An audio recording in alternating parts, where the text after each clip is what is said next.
ವಾಸುದೇವ, ನನಗೆ ನಿನ್ನ ಹೊರತಾಗಿ ಬೇರೆ ಗತಿ ಯಾರು? ಆತ್ಮೀಯ ಸಜ್ಜನರಿಂದ ಪರಿತ್ಯಜಿಸಲ್ಪಟ್ಟೆನು. ನನ್ನ ಪತಿಗಳು ನನ್ನನ್ನು ಭಾಗವಸ್ತುವಿನಂತೆ ದ್ಯೂತದಲ್ಲಿ ಪಡುವಾಗಿಟ್ಟ ಸೋತರು. ಇನ್ನಾದರೂ ಸುಖವಾಗಿರುವೆನೆಂದು ಭಾವಿಸಿದರು. ಹೆಜ್ಜೆ ಹೆಜ್ಜೆ ಹೆಜ್ಜೆಗೂ ಅಪಮಾನ. ಛೇ ವಿಧಾತ, ಈ ದ್ರೌಪದಿ ಅಲೆಯಲ್ಲಿ ಇನ್ನು ಅದೇನೇನು ಬರೆದಿರುವ ದೇವ, ಅದೇನೇನೆಲ್ಲ ಬರೆದಿರುವೆ.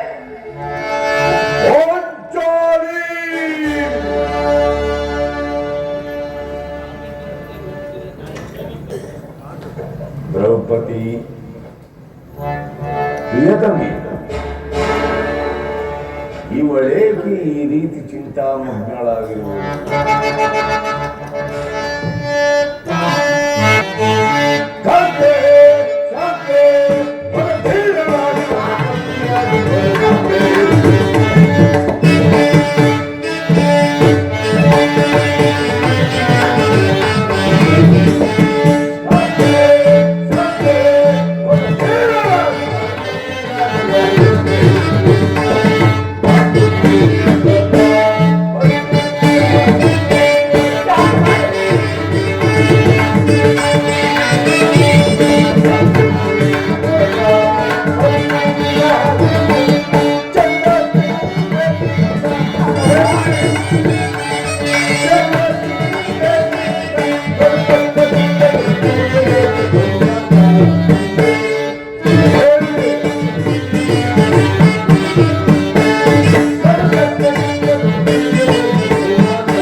ಏಕೆ ನಿಷ್ಕಾರಣವಾಗಿ ಹೇಳುತ್ತಿರುವೆ? ನಾನು ನಿಷ್ಕಾರಣವಾಗಿ ಹೇಳುತ್ತಿಲ್ಲ. ಈ ಪಾಂಚಾಲಿ ಅಳವಿಗೆ ಒಂದಲ್ಲ, 10 ಕಾರಣಗಳಿರಬಹುದು. ನೀವಾದರೂ ಪುರುಷರು. ನಿಮ್ಮನ್ನು ಯಾರಾದರೂ ದೂರಿದರೆ, ಅಪಮಾನ ಪಡಿಸಿದರೆ ಸ್ವತಃ ನೀವೇ ಅವರಿಗೆ ಪ್ರತಿಕಾರ ಮಾಡಿದರೆ. ಆದರೆ ಈ ಸ್ತ್ರೀಯರ ವಿಚಾರವೂ ಹಾಗಲ್ಲ. ಅವರು ಅನ್ನ ವಸ್ತ್ರಗಳಿಗಾಗಿ ಪರರನ್ನು ಆಶ್ರಯಿಸಬೇಕು. ಆತ್ಮ ಗೌರವವನ್ನು ರಕ್ಷಿಸಿಕೊಳ್ಳಲು ಅವರಿಗೆ ಅನ್ಯರ ಆಶ್ರಯ ಬೇಕೇ ಬೇಕು. ಹೇ ಪರಮೇಶ್ವರ, ಇಂತಹ ಪರಾಧೀನ ಸ್ತ್ರೀ ಜಾತಿಯನ್ನು ಅದೇಕೆ ಸೃಷ್ಟಿಸಿದೆ ದೇವ? ಅದೇಕೆ ಸೃಷ್ಟಿಸಿದೆ? ಅಳಬೇಡ ಪಾಂಚಾಲಿ, ಅಳಬೇಡ. ಸ್ತ್ರೀಯರ ಪರಾಧೀನತೆಯು ನಮ್ಮ ಸಮಾಜದ ನಿಯಮ, ಭಗವತ್ತರೊಬ್ಬರಾದ ಋಷಿಗಳ ಆಜ್ಞೆ. ಆಹಾ, ಕೈ ಹಿಡಿದ ಪತ್ನಿಯನ್ನು ದ್ಯೋತದಲ್ಲಿ ಪಣವಾಗಿಟ್ಟು ಸೋಲುವಂತೆ ಆ ನಿಮ್ಮ ಋಷಿಗಳ ಜ್ಞಾಪಿಸಿದರಲ್ಲವೇ? ಪತಿಗಳಂತೆ ಪತಿಗಳು ತಪಸ್ಸು ಮಾಡಿ ಪಡೆಯಬೇಕು ನಿಮ್ಮಂತಹ ಪತಿಗಳನ್ನು. ಪಾಂಚಾಲಿ, ಅಣ್ಣನ ಒಂದು ದಿನದ ಅವಿವೇಕದಿಂದಾದ ಈ ನಿಂದನೆಯು ನಮ್ಮನ್ನು ಪ್ರಿಯತಮಿ, ಅಣ್ಣನ ಅಪರಾಧಗಳನ್ನು ಕ್ಷಮಿಸುವಂತೆ ನಾನು ಎಷ್ಟೋ ಸಾರಿ ನಿನ್ನಲ್ಲಿ ಬೇಡಿಕೊಳ್ಳಲಿಲ್ಲ. ಆದದ್ದು ಆಗಿರುವುದು, ಅದನ್ನು ಮರೆತು ಬಿಟ್ಟು ಇದೀಗ ದುಃಖಿಸಲು ಕಾರಣವೇನು ಅದನ್ನು ನನಗೆ ತಿಳಿಸಬಾರದೆ? ತಿಳಿಸುವೆನು, ಆದರೆ ಅದರಿಂದ ಪ್ರಯೋಜನವಾದರೂ ಏನು? ನೀವೆಷ್ಟೇ ಆದರೂ ನಿಮ್ಮಣ್ಣನ ಆಜ್ಞಾಧಾರಕರಲ್ಲವೇ? ಅದು ಅಂದಿನ ಮಾತು. ನಾವೀಗ ಯಾರ ಆಜ್ಞಾಧಾರಕರಲ್ಲ. ಹಾಗಾದರೆ ತಿಳಿಸುವೆನು ಕೇಳಿ. ಈ ದಿನ ನಾನು ಹಸ್ತಿನಾಂಬೆಯ ಮಂದಿರಕ್ಕೆ ದೇವಿಯ ದರ್ಶನಕ್ಕಾಗಿ ಹೋಗಿದ್ದೇನೆ. ಅಲ್ಲಿಗೆ ಆ ದುರಹಂಕಾರಿ ದುರ್ಯೋಧನನ ಪತ್ನಿ ಭಾನುಮತಿಯು ಸಹ ಬಂದಿದ್ದಳು. ಆಕೆಯು ನನ್ನನ್ನು ಕಂಡು, ದ್ರೌಪದಿ, ನಿನ್ನ ಪತಿಗಳ ವಾಸಕ್ಕಾಗಿ 5 ಗ್ರಾಮಗಳನ್ನು ಬೇಡಲು ದೂತರನ್ನು ಆ ಸ್ಥಾನಕ್ಕೆ ಕಳುಹಿಸಿದ್ದರು. ಇನ್ನೇನು ಸಂಧಿಯಾಗುವುದು, ಆಗಲಾದರೂ ಈ ನಿನ್ನ ಬಿಚ್ಚಿದ ಕೇಶರಾಶಿಯನ್ನು ಮುಡಿಗಟ್ಟುವೆ ಅಷ್ಟೇ ಎಂದು ಕೇಕೆ ಹಾಕಿ ಅಪಹಾಸ್ಯ ಮಾಡಿ ನಕ್ಕಳು ಸ್ವಾಮಿ. ಅಪಹಾಸ್ಯ ಮಾಡಿ ನಕ್ಕಳು. ದುರ್ಯೋಧನನೊಡನೆ ಪುನಃ ಪ್ರಯತ್ನ.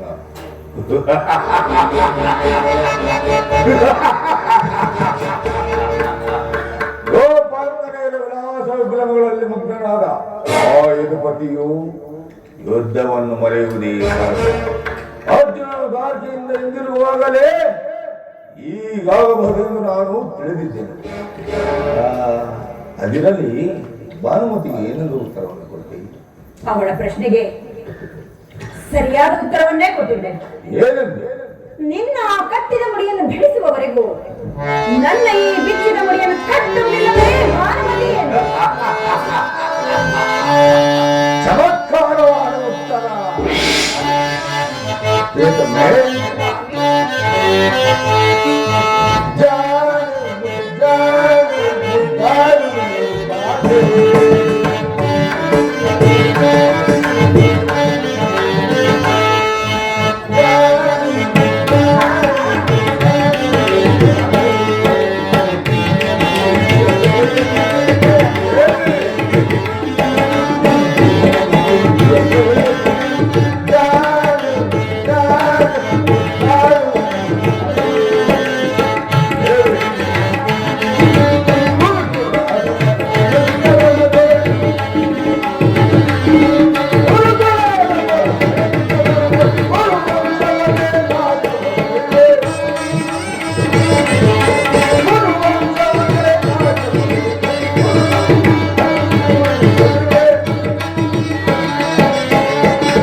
ಈ ನನ್ನ ಬಿಚ್ಚಿದ ಕೇಶರಾಶಿಯನ್ನು ಕಂಡು ಗುರು ಪುರಾಂತಕ ಕಾಳರಾತ್ರಿಯನ್ನು ಆ, ಆ.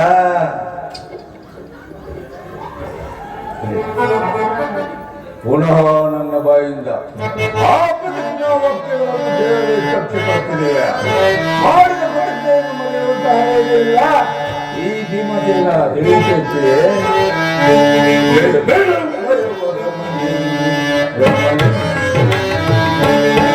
ಬಿಡು ಬೇಡ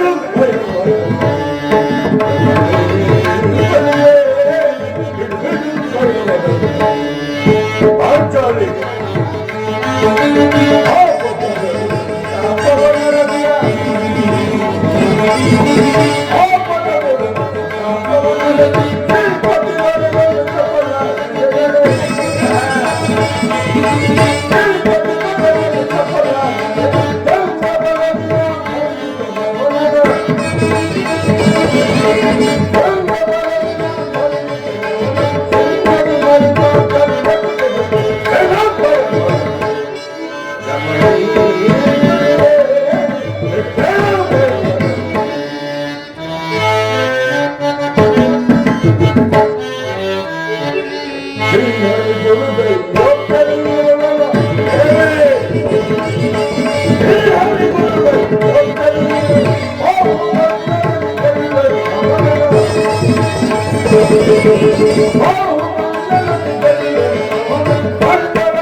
ಪುನಃ ನನ್ನ ಬಾಯಿಂದ ಆ ಪ್ರತಿಜ್ಞಾ ವಾಕ್ಯಗಳನ್ನು ಕೇಳಲು ಅಪೇಕ್ಷೆ ಪಡುತ್ತಿರುವೆಯಾ? ಮಾಡಿದ ಪ್ರತಿಜ್ಞೆಯನ್ನು ಮರೆಯುವಂತಹ ಹೇಳಿಲ್ಲ.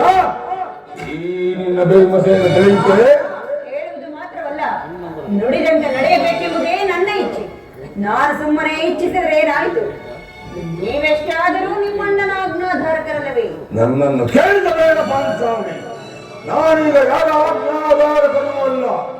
ಶಾಂತಿಯನ್ನು ಬಯಸತಕ್ಕವರು ಶಾಂತಿಯ ಪ್ರಸ್ತಾಪದಲ್ಲಿ ತೊಡಗಲಿ. ನಾನು ಮಾತ್ರ ಯುದ್ಧವನ್ನು ಆತುರದಿಂದ ನಿರೀಕ್ಷಿಸುತ್ತಿದ್ದೇನೆ. ಧರ್ಮ ಪಾಲನಾದ ಯುಧಿಷ್ಠಿರನು ಆ ದುರ್ಯೋಧನಂತ ಅಪರಾಧಗಳನ್ನು ಕ್ಷಮಿಸಬಹುದು, ಆದರೆ ನಾನು ಮಾತ್ರ ಕ್ಷಮಿಸುವುದಿಲ್ಲ. ಪೂರ್ಣ ಕೌರವನ್ನು ಬಾಳಬೇಸುವೆ ಬಾಳುತ್ತಾಳ ದೇಶಿವ ಮತಿಯೇ.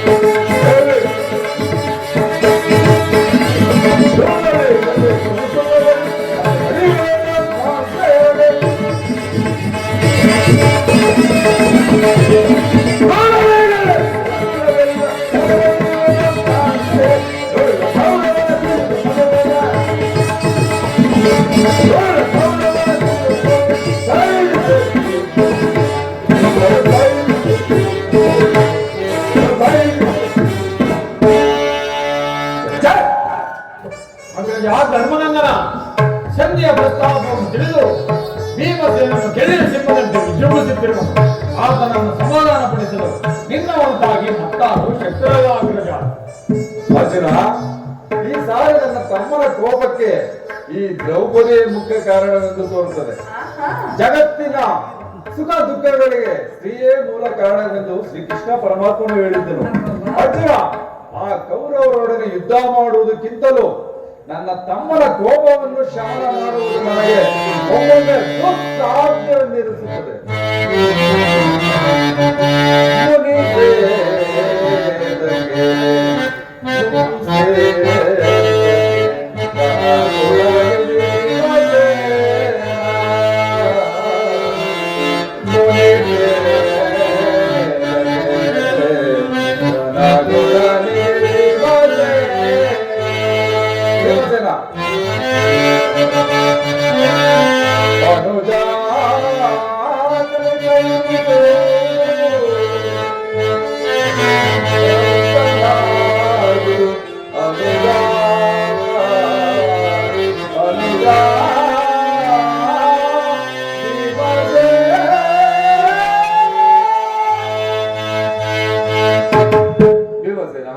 ನನ್ನ ಮೇಲೆ ಕೋಪವೇ ತಮ್ಮ?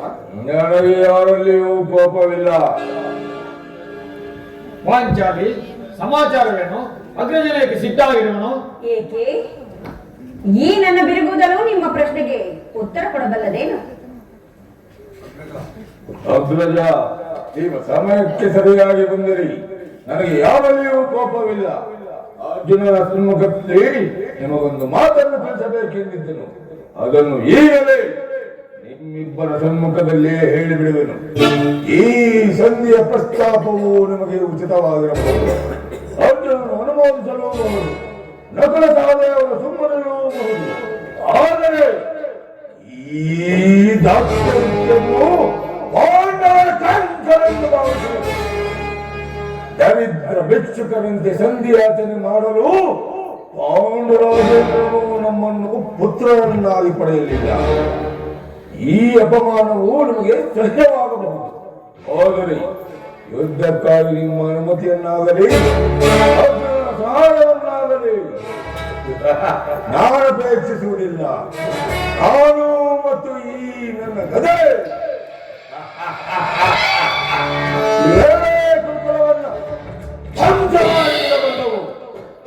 ನಿಶ್ಚಿಂತೆಯಿಂದ ಸಂಧಿಯ ಪ್ರಸ್ತಾಪ ಮಾಡುತ್ತೀರಿ. ನನಗೆ ತೋರಿದ್ದನ್ನು ನಾನು ಮಾಡುವೆನು. ಸಹೋದರ,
ಪ್ರಿಯ ಸಹೋದರ, ನಿನ್ನ ಕೋಪವನ್ನು ಶಮನ ಮಾಡುವುದು ನನ್ನಿಂದ ಸಾಧ್ಯವಿಲ್ಲ ತಮ್ಮ. ಅಗ್ರಜ ಭೀಮಸೇನ, ಕೋಪ ಮಾಡಬೇಡ. ಧರ್ಮಜನು ನಮಗಿಂತಲೂ ಹಿರಿಯವನು. ಆತನ ಇಷ್ಟಕ್ಕೆ ವಿರುದ್ಧವಾಗಿ ಯುದ್ಧವನ್ನು ನೋಡುವುದು ಅನುಚಿತ. ಇದಕ್ಕೆ ನೀನು ಏನು ಹೇಳುವೆ ಪಾಂಚಾಲಿ? ವಾಣಿನಿ ಮನದ ವೇದನೆ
ಪಾಂಚಾಲಿ?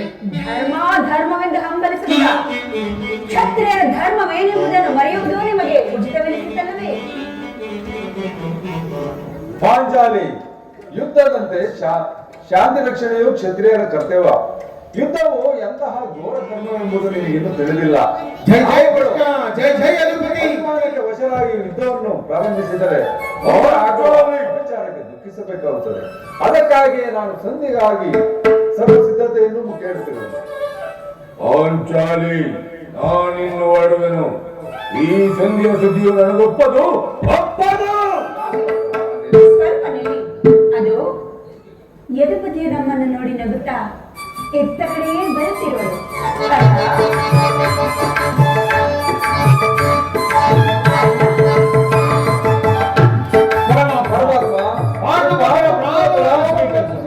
ವಿಜಯಶಾಲಿಯಾಗಿ ಪಾಂಡುನಂದನ ಸ್ವಾಮಿ, ಓದ ಕಾರ್ಯವೇನಾಯಿತು?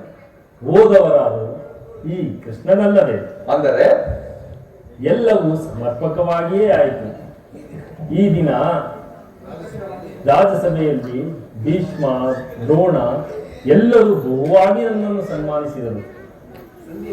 ಸಂಧಿಯ ವಿಚಾರವಷ್ಟೇ ನಡೆಯಿದೆ. ನಡೆಯಿತು ಧರ್ಮನಂದನ.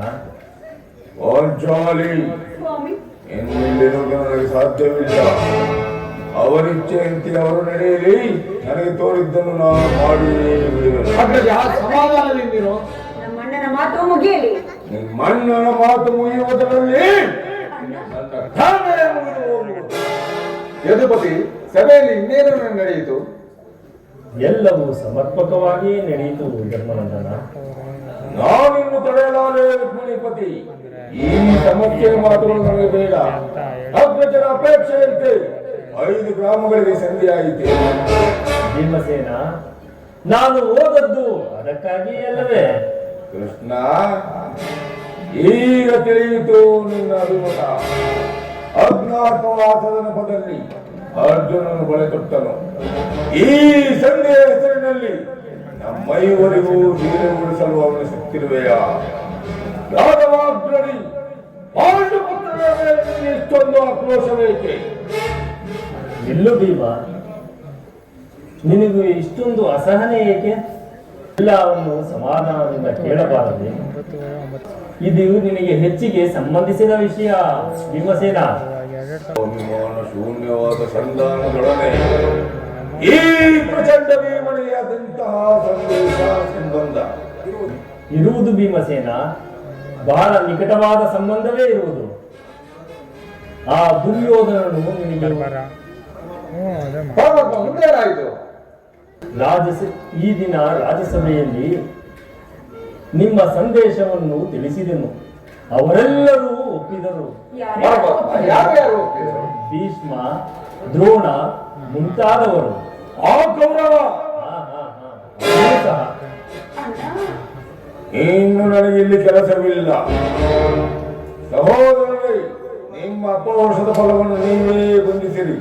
ಅದರಲ್ಲಿ ಈ ಭೀಮನು ಯಾವ ಭಾಗವನ್ನು ಅಪೇಕ್ಷಿಸುವುದಿಲ್ಲ. ಯಜ್ಞಸೇನಿ, ನಿರಾಶರಾಗಬೇಡ.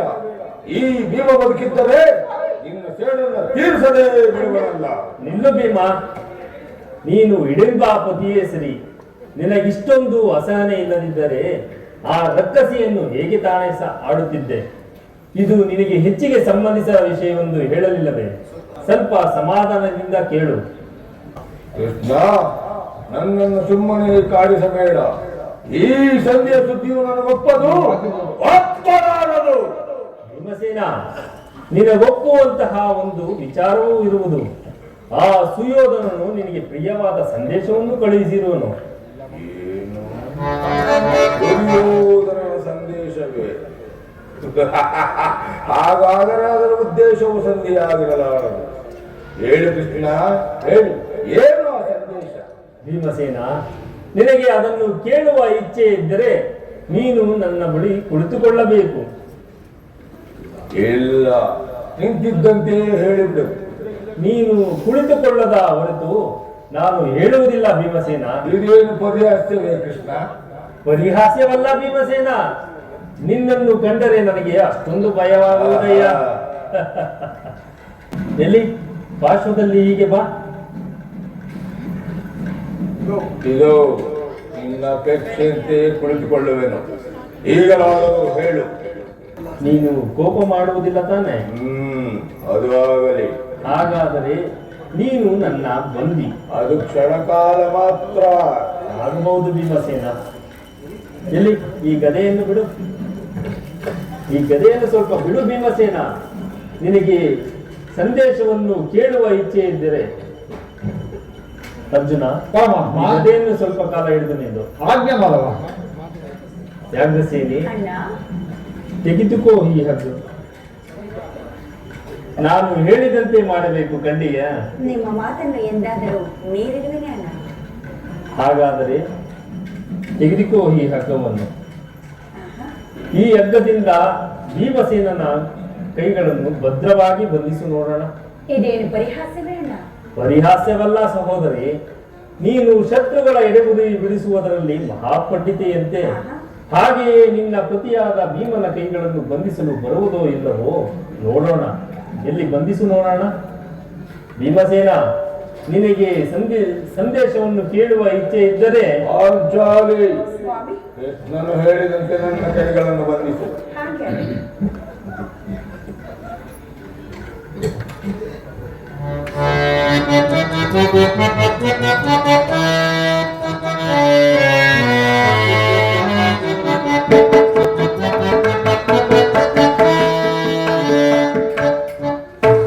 ಅಬ್ಬಾ, ಈಗ ನನಗೆ ನಿರ್ಭಯವಾಯಿತು. ಭೀಮಸೇನ, ಧರ್ಮನಂದನ, ವಸುದೇವ, ಪಾರ್ಥ, ಪರಮಾತ್ಮ. ಯಾಜ್ಞಸೇನಿ, ಅಣ್ಣ, ಈ ಭೀಮನನ್ನು ಬಂಧಿಸಿರುವ ಈ ಯಜ್ಞವು ಈ ದಿನ ಆ ಕುರುಸಭೆಯಲ್ಲಿ ನನ್ನನ್ನು ಬಂಧಿಸಲು ಅಣುವಾಗಿತ್ತು. ಯಾವ ಕಾರ್ಯವನ್ನು ಮಾಡಿದವರು ವಾಸುದೇವ? ನೀನು ಹೇಳಿದೆ ಕೃಷ್ಣ. ಈ ಹಗ್ಗದಿಂದ ನಿನ್ನನ್ನು ಬಂಧಿಸಲು ಯತ್ನಿಸಿದರೆ ಯಾವ ಮಹಾತ್ಮರು? ಮತ್ತಾರು ಆ ದುರಾತ್ಮನಾದ ದುರ್ಯೋಧನನು ಆದೇಶಿಸಿದನು. ದುರಾಚಾರಿಯಾದ ಅವನ ತಮ್ಮ ದುಶ್ಯಾಸನ ಅದನ್ನು ನೆರವೇರಿಸಿ ಮುಂದಾದನು. ಅವರಲ್ಲದೆ ಮತ್ತಿನ್ನಾರಿಂದ ಸಾಧ್ಯ ಭೀಮಸೇನ? ಪಾಂಚಾಲಿ, ನನ್ನ ಕೈಗಳನ್ನು ಬಿಡಿಸು. ನಮ್ಮ ಪ್ರಿಯ ಬಂಧುವಾದ ಕೃಷ್ಣನನ್ನು, ಪಾಂಡವರ ರಾಯಭಾರಿಯನ್ನು, ಆ ಪುಣ್ಯಕವರವನ್ನು ಈ ರೀತಿ ಅಪಮಾನ ಪಡಿಸಿದ್ದಾರೆ.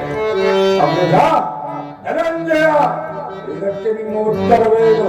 ಅಷ್ಟು ಮಾತ್ರವಲ್ಲ ಭೀಮಸೇನ,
ಅಷ್ಟು ಮಾತ್ರವಲ್ಲ ಭೀಮಸೇನ, ನೀವು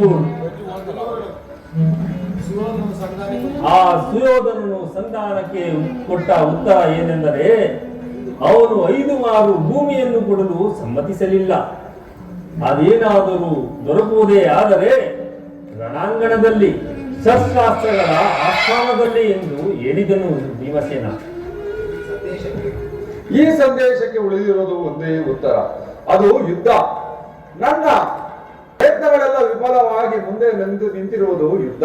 ಕೃಷ್ಣ, ನಿನಗೆ ತಿಳಿದಿರೋ ಹಾಗೆ ನಾನು ಯುದ್ಧವನ್ನು ಅಪೇಕ್ಷಿಸುವವನ ಅಲ್ಲವೆಂದು, ಸಂಧಿಗಾಗಿ ಸರ್ವ ಪ್ರಯತ್ನಗಳೆಲ್ಲವನ್ನೂ ಮಾಡಿದೆನೋ ಎಂದು.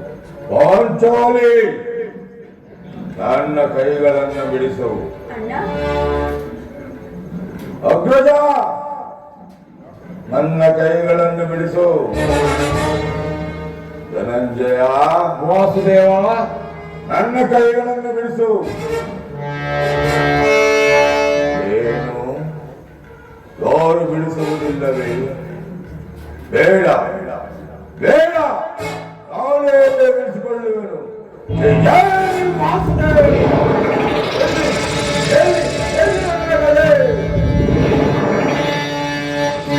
ಎಲ್ಲರೂ ಕೇಳಿರಿ.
ವೀರ ಪ್ರತಿಜ್ಞೆಯನ್ನು ನಾನು ವಾಯುದೇವನ ಅಂಶದಿಂದ ಜನಿಸಿದ್ದೇನೆ. ಇಲ್ಲವೇ ಆಗಿದ್ದರೆ ತಾಯಿ ಕುಂತಿ ದೇವಿ ಹೆಸರಿನ ಪಾನ ಮಾಡಿದ್ದೆ. ಸತ್ಯವೇ ಆಗಿದ್ದರೆ ನಾಳಿನ ಭಯಂಕರ ಯುದ್ಧದಲ್ಲಿ ಆ ದುರ್ಯೋಧನ 99 ಮಂದಿ ಸಹೋದರರನ್ನು ನಾಶಪಡಿಸಿ ಅವನ ರಾಜಕೀಟವನ್ನು ಈ ನನ್ನ ಹೆಡಗಾಲಿನಿಂದ ಅವನ ತಮ್ಮನಾದ ಹೇಳಿ ವಿಶ್ವಾಸರನ್ನ ಅವನ ಬಿಸಿ ರಕ್ತದಿಂದ ಈ ಪಾಂಚಾಲ ರಾಜನ ಬಿಡುಮಡಿಯನ್ನು ಅಲಂಕರಿಸಲಿರುವ ಪಕ್ಷದಲ್ಲಿ ನನಗತಿ ಭಯಂಕರವಾದ ನರಕವೇ ಪ್ರಾಪ್ತವಾಗಿದೆ. ಇದಕ್ಕೆ ನಿನ್ನ ಪಾದವೇ